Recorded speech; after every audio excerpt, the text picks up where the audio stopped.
Hey, Houston Texans football training camp. They opened up a week before everybody else. What's the vibes like down there in H-Town, brother? Vibes are high, man. I mean, this is as excited as this fan base has ever been for a Texans team. The closest was 2012 when they're coming off their first playoff appearance. Watt had showcased a little bit, but he wasn't, defensive player of the year basically every year, JJ Watt just yet.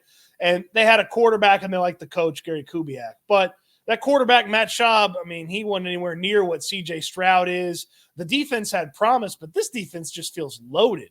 I mean, Will Anderson, reigning defending undisputed defensive rookie of the year.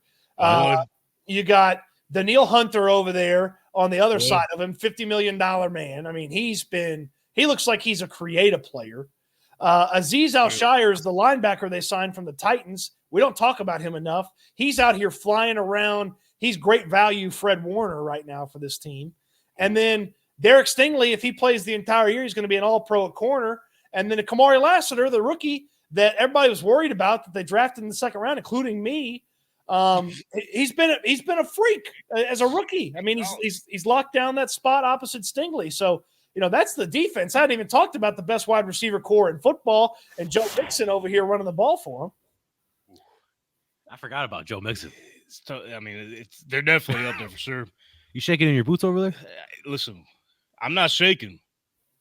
But, I mean, if you're looking at the Indy secondary compared to the Houston Texans wide receiver core, might be tough. I mean, we'll have to wait and see. We'll have to wait and see. That's my only concern. That's my only concern, brother. I mean, AR's got to stay healthy. That's another conversation we may pick on later. But everyone's excited about Diggs, man. I mean, speaking of which, I mean, that's probably one of the main reasons why they're so excited about this offense. Like you said, high hopes, could be potentially be on paper as it stands right now, because obviously he hasn't played a game as a Houston Texan yet, but obviously as it stands right now, one of the top wide receiving cores in the league. What is your thoughts on how they may utilize him and how he may fit into that system? Because as it's known, DeMeco Ryans in that offense, they're starting to get established on their own feet. They're bringing Diggs in, and they're not going to be playing around him. He's going to have to come in and sort of accumulate like everything that's set in stone there. So how do you think he's going to fit into this offense here? Well, he's fitting great so far. He's the top target guy in training camp. CJ Stroud's constantly finding Stefon Diggs. And I don't know if that's because Diggs just gets open, or I don't know if that's just trying to build that rapport and establish that with Stefon Diggs. Diggs talked about this the other day. He said when he played with Cole Beasley, he and Beasley would compete. It's not just who's open, it's who's more open. And the most open guy is going to get the ball in this offense. So you want the ball, go get open, Stefon Diggs. I think that's kind of been the messaging. Look, it's not going to be Buffalo. He averaged over 160 targets per year in Buffalo. Like the top target guy for the Texans last year was 109. Like, it ain't Buffalo. There's not enough targets to go around for the old way. So he's got to make up for the amount of attention that he gets with explosiveness. So, like, if he's getting more first downs, more touchdowns, but the overall amount of targets and stats are a little lower, I think that's how you keep Stefon Diggs healthy. Like, he's got to be involved. He's got to get the ball. But he's not going to get the ball like he did in Buffalo. So, it's got to be more efficient with the way that you're getting the ball. More first downs, big plays, touchdowns. And look, he's saying all the right things. I mean, he's saying all the right things, and his teammates are saying all the right things about him. He's fit in. He's in there. He's imparting knowledge. Nico Collins said the list is too long to explain everything he's already learned from Stefon Diggs. Tank Dell said Diggs just walks up to him and starts talking about being a wide receiver. And then even the defensive guys are like, yeah, he helps us out a ton. And Diggs mentioned it. He's been kind of like an accidental, theological type guy. He's like, hey, it's my duty to impart the knowledge for the people of the future.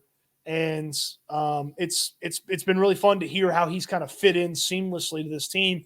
And I tell you what, man, I don't know if there's a cat that is going out there taking practice more serious. This was a one-on-one drill. He beat his guy. He only got 1 foot down in the back of the end zone. He looks at the official. The official signals no. And Diggs he was mad at himself. He threw his helmet. He was mad. He's like, got to get the foot in. I was like, okay, it's one rep in practice, Bart. I think all the other times you've been killing everybody. I think you're good. But I mean, he's a perfectionist, and it's the vibes are high right now. but they haven't played any football. They haven't lost any football games yet. They haven't lost a game where he gets 2 targets and a catch. So let's see how that goes in the season. AFC South is I think they're going to be one of the better league or divisions in the league this upcoming season. Yeah. It seems like every single team got better, and they had a great offseason. I mean, we'll see with the Trevor Lawrence getting paid the way he did. We'll have to see about that. But at the end of the day, I think there's going to be a lot more respect and attention on the division as a whole, and I can't wait for it, man. I mean, you look around football, there are so many divisions where there's some team that doesn't have a franchise guy that they chose, they invested in, and they wanted to be their dude. Like there's so many teams that just kind of ended up with a guy or aren't starting their guy right away. But the AFC South, the Texans got Stroud, sought him out. The Richardson with the Colts sought him out. Obviously, Jags Lawrence sought him out.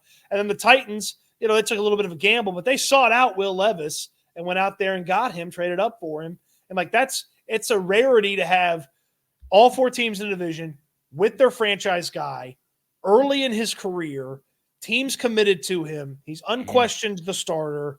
Like there's not a lot of divisions around football that you can say that about. Like, I mean, I think the AFC North is probably one of them. Like the East is close, but Aaron Rodgers is going to be there for one more year. Drake may not go right away for New England. Like Denver convinced themselves Bo Nix was something. Like, I mean, the AFC South quarterback picture, there's a lot of good coaches there. Doug Peterson's won a Super Bowl. Steichen's an offensive genius.